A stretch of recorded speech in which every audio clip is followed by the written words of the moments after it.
Bismillahirrahmanirrahim. Bağışlayan və mehriban olan Allahın adıyla.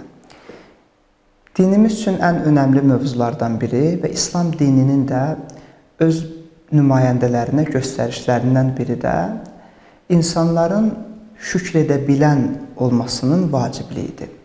Əgər biz müqəddəs Qur'an-ı Kərimə diqqət etdikdə görürük ki, Allah Müteal bəndələrini şükr edə bilən görmək istəyir.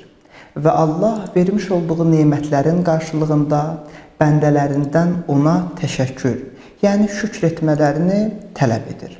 Qur'an-ı Kərimdə Bəqərə surəsində Allah Müteal buyurur ki, "Fəzkuruni əzkurkum vəşkuru li və la takfurun." Allah buyurur ki, məni xatırlayın, məni yada salın ki, mən də sizi xatırlayım, sizi yada salın. Mənə şükr edin, nankörlük etməyin. Ayədən məlum olur ki, Allah Müteal bu ayə vasitəsilə insanlara Allah Mütealın xatırlanılmasının ən doğru və ən, belə desək, zəruri yolunun ona şükr edilə bilən halda olmasının, bəndənin şükr edilə bilən halda olmasının zəruriliyini göstərir bu ayə. Ümumiyyətlə, biz diqqət etdikdə Qur'an-ı Kərim nemətləri sadalayır və bir çox ayədə də ayənin sonunda buyurur ki, "Ləalləkum təşkurun və yaxud qalilən mə təşkurun."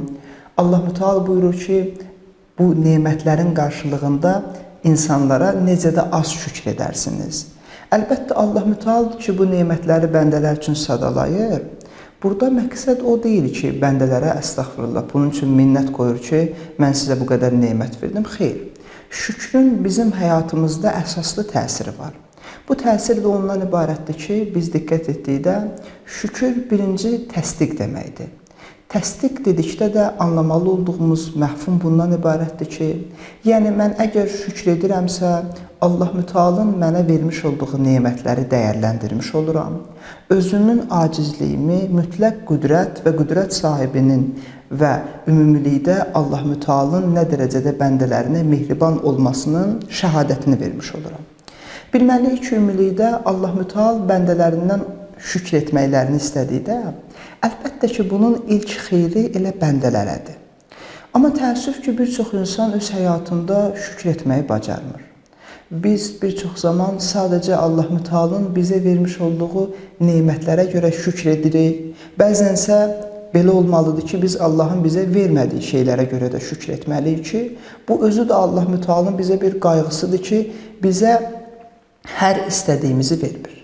Yəni Allah Müteal bizə hər istədiyimizi versəydi, bu bizim aqibətimiz üçün yaxşı olmazdı. Şükrün digər bir mənası isə ondan ibarətdir ki, bu fərqindəlik halı deməkdir. Yəni mən Allah Müteala şükr edirəmsə, Allahın mənə vermiş olduğu nemətlərinin fərqindəyəm, onları dəyərləndirirəm, bu nemətlərin nə dərəcə xüsusi olduğunu bilmiş oluram və Allaha qarşı bu şükür diqqətimin göstəricisidir.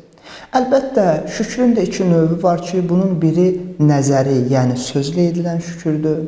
Digəri isə İmam Sadıq əleyhissalam buyurduğu kimi əməli olaraq edilən şükürdür ki, İmam buyurur ki, əməli olaraq bir insanın şükr etməsi Allah Mütealın haram buyurduğu şeylərdən onun uzaq qalması deməkdir. Bəndə ki, Allahın haram buyurduğu şeylərdən uzaqlaşırsa, uzaq qalırsa, bu özü də əməli şükür deməkdir.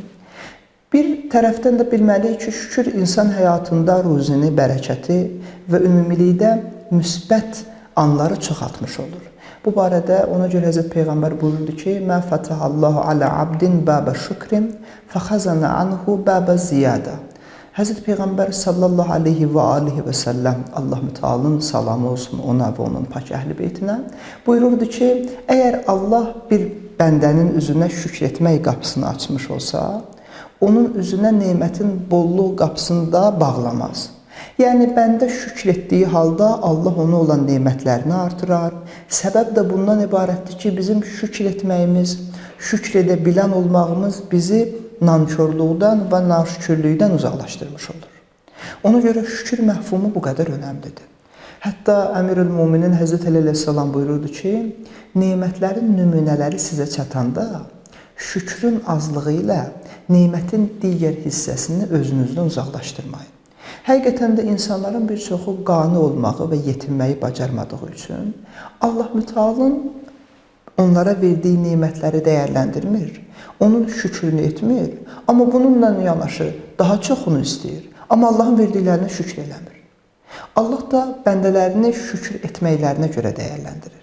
Ona görə Quran deyirdi ki, لَاِنْ شَكَرْتُمْ لَأَزِيدَنَّكُمْ وَلَاِنْ كَفَرْتُمْ اِنَّ عَذَابِي لَشَدِيدٌ. Allah-u Teala Quran-ı Kərimdə bu mübarək ayədə buyururdu ki, İbrahim surəsində, əgər mənə şükr eləsəniz, mən sizə olan nemətlərimi artıraram. Yox, əgər naşükür olsanız, bilin ki, nankör olsanız, mənim əzabım şiddətlidir. Əlbəttə, Allah-u Teala elə bəndəsini bəzi insanların başa düşdüyü kimi və yaxud iddia etdiyi kimi heç bir zaman bəndəsinə sıxıntı vermək istəmir. Amma bəndə naşükür halında olduğu zaman özü elə Allah-u Teala belə desək, ona sıxıntı verməsinə imkan yaradır. Bəndə bunu özü-özünə edir. Ona görə gərək çalışaq ki, Allah-u Teala'nın verdiklərinə şükr edək, vermədiklərinə də ayrıca şükr edək ki, bu özü Allah-u Teala'nın xüsusi diqqətinin göstəricisidir. Həyatımızda da Allah-u Teala'nın bizə verdiklərinə şükr etməklə fərqindəlik halını özümüzdə formalaşdırmış olaq.